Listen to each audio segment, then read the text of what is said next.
Astrology. Destiny in the stars.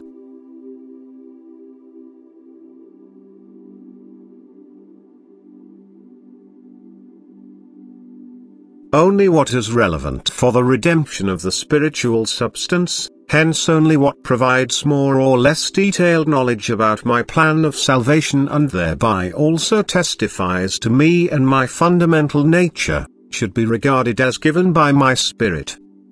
Knowledge outside this framework, which neither awakens in people the belief in my love, wisdom and omnipotence, nor promotes the individual's maturity of soul. Furthermore, knowledge which contradicts Christ's teaching such that it negates the human being's free will, which thus would leave the person at the mercy of his destiny without his own will. Finally, knowledge which believes that it can reveal the future veiled to people by my wisdom, is not the working of the Spirit and therefore not in accordance with my will.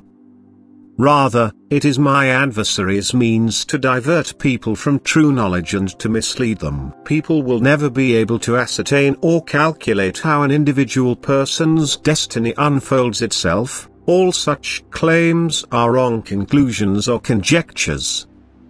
They could certainly be coincidentally accurate, but then never on account of calculations or influences from specific stars. Instead, a person's destiny always corresponds to my plan of eternity, which is based on the human being's free will. In the great space of creation, myriad stars are indeed visible to the people of this earth. But these stars do not exert an influence on people, which can be understood by anyone who considers that countless stars are moving within their designated orbit, that this regularity has been recognized by my wisdom since the beginning of eternity to be good and right, that all stars support living beings for the purpose of higher development and that their destiny is also determined, but it will never be affected by other stars.